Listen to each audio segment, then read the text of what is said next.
Bonjour et bienvenue. Je me présente, je m'appelle Martin et dans cette vidéo aujourd'hui nous allons voir le déballage, le montage ainsi que la présentation du Can-Am Maverick 24V. La première étape de cette vidéo sera d'ouvrir le carton. Une fois que vous avez ouvert le colis, la seconde étape sera de récupérer toutes les pièces détachées du véhicule.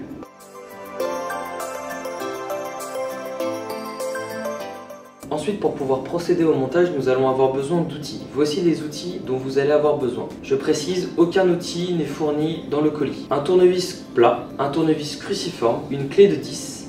Si toutefois vous n'avez pas de clé, vous pouvez aussi utiliser une pince multiprise. Une fois que vous avez récupéré tous vos outils et vous êtes prêt pour le montage, nous allons passer à la première étape. Je tiens à préciser aussi qu'un manuel d'utilisation et de montage est fourni dans le colis et vous pouvez le retrouver et le suivre en même temps que cette vidéo.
Maintenant, je vais vous expliquer les principales fonctions du tableau de bord. La première étape pour pouvoir démarrer le véhicule est d'appuyer sur ce bouton.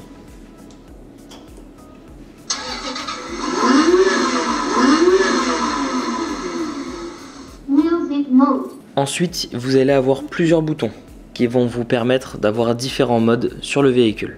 Le premier bouton qui se situe là est le klaxon. Le second bouton ici est le bouton de la musique. Quand vous appuyez une fois dessus, ça va lancer une musique.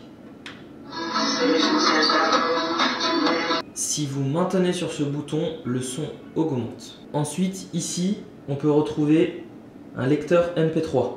Sur ce lecteur MP3, il y a différents connectiques et différentes fonctions.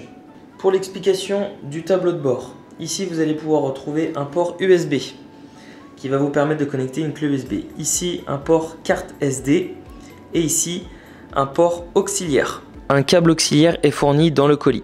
Ici, vous allez pouvoir retrouver l'affichage. Le bouton mode ici permet de changer, donc comme il l'indique, les modes. Bluetooth, radio, carte SD ou connecteur USB. Le bouton à côté ici permet de changer la musique et quand on maintient dessus, il permet d'augmenter le volume. Le bouton ici permet de pouvoir changer de style musical et quand on maintient dessus, ça la permet de mettre sur pause. Et le dernier bouton ici permet de activer la musique ou bien quand on maintient dessus, de baisser le son. Et il n'y a pas de possibilité de pouvoir le mettre en français, il est seulement en anglais. Donc ensuite, au milieu ici, vous allez pouvoir retrouver le commutateur de marche avant et de marche arrière. Donc drive, donc le D, il suffit de monter comme ça pour avancer. P au milieu pour parking, donc pour se stopper. Et R pour reculer. Ici, vous allez pouvoir retrouver l'interrupteur pour allumer ou éteindre les feux. Off, on. Sur cette version, nous sommes équipés d'une garniture en plastique. C'est un faux GPS avec de faux boutons. Mais il existe aussi une version MP4 avec un écran et du coup un lecteur MP4 intégré. Cela dépend de la version du véhicule. Ici, vous allez pouvoir retrouver la pédale d'accélération. Comment freiner sur le Can-Am? Alors, il y a deux possibilités.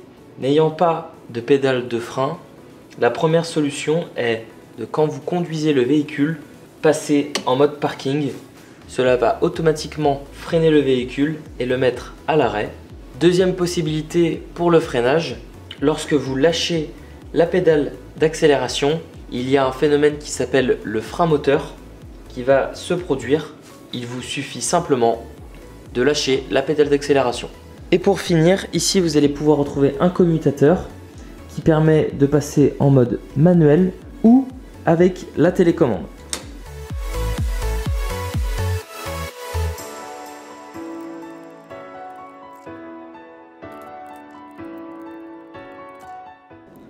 Maintenant, je vais vous expliquer comment appairer la télécommande au véhicule. Donc la première étape est de mettre le commutateur sur le mode remote. Ensuite, après avoir mis des piles neuves dans la télécommande, vous allez maintenir 3 secondes sur le bouton du milieu.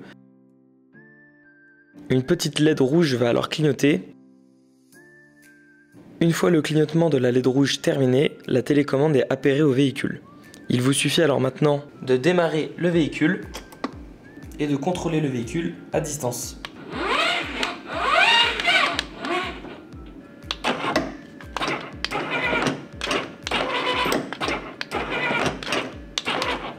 Pour ce qui est des fonctionnalités de la télécommande, ici la flèche d'en haut nous permet d'avancer, de reculer. Le S permet de changer les vitesses, il y en a 3. La plus lente, vitesse moyenne, la plus rapide. La flèche de gauche nous permet donc d'aller à gauche, la flèche de droite à droite. Et le P, quand vous appuyez dessus, cela clignote. Ça veut dire que le frein parking est activé et quand vous souhaitez le désactiver, il vous suffit d'appuyer une fois dessus.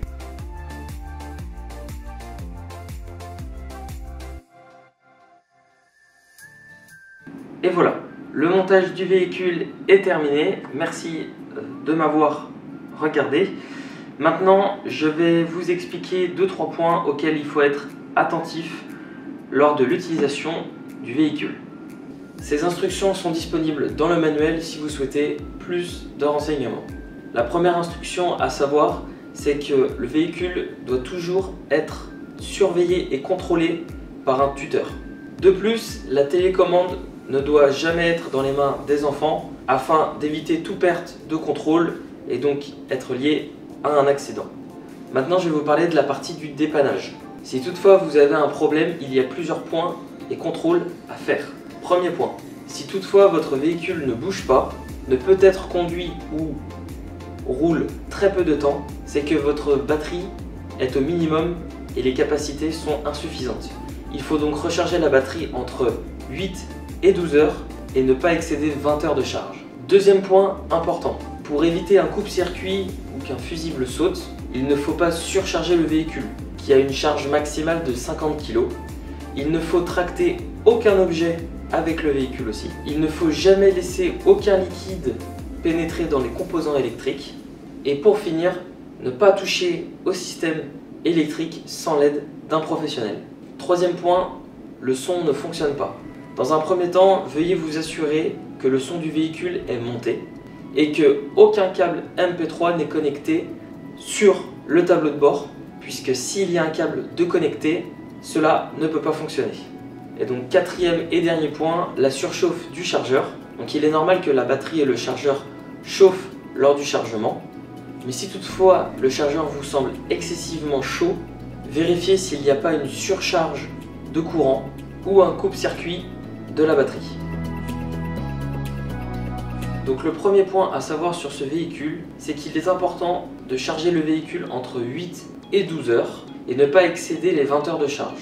Ce temps de charge vous donnera une utilisation potentielle du véhicule entre 40 et 60 minutes. Autre point, il est important d'utiliser le véhicule rapidement après sa charge, si possible, pour avoir une utilisation optimale du véhicule. Car si vous patientez plus de 3 semaines sans utiliser le véhicule, la batterie aura perdu en capacité et ne sera donc pas optimale. Deuxième point important à savoir, il ne faut jamais stocker le véhicule sous la pluie, en plein hiver ou en plein été dehors. Le véhicule doit toujours être stocké dans un environnement sec et à bonne température. Troisième point, la vitesse maximale du véhicule est comprise entre 3 et 8 km/h. Quatrième point, comme précédemment expliqué, le véhicule peut supporter une charge maximale de 50 kg. Et l'âge pour conduire ce véhicule est compris entre 3 et 8 ans. Cependant, malgré l'âge, il y a aussi la taille qui compte. Donc pour savoir si votre enfant est compatible avec le véhicule, voici les différentes mesures. Le dossier du siège fait 30 cm de haut pour 25 cm de large. Et du siège à la pédale, avec le siège avancé au maximum, vous avez 35 cm. Et le siège reculé au maximum, vous avez 40 cm. Et pour finir cette vidéo, dernier point à savoir sur ce véhicule, vous avez 4 pneus équipés d'une gomme EVA et non plastique. Donc pour vous expliquer la composition du pneu, c'est très simple. À l'intérieur du pneu, vous avez une gomme molle et à l'extérieur, une gomme dure. L'avantage de ces pneus, c'est qu'il va vous permettre d'avoir beaucoup plus d'adhérence et de faire beaucoup moins de bruit que des pneus en plastique. Et voilà, c'est la fin de cette vidéo. Je vous remercie de l'avoir visionnée et j'espère qu'elle vous a plu. Si toutefois vous avez des questions, n'hésitez pas à les poser en dessous de cette vidéo car quelqu'un est là pour vous répondre. Sur ce, je vous remercie encore. À très vite pour de nouvelles vidéos.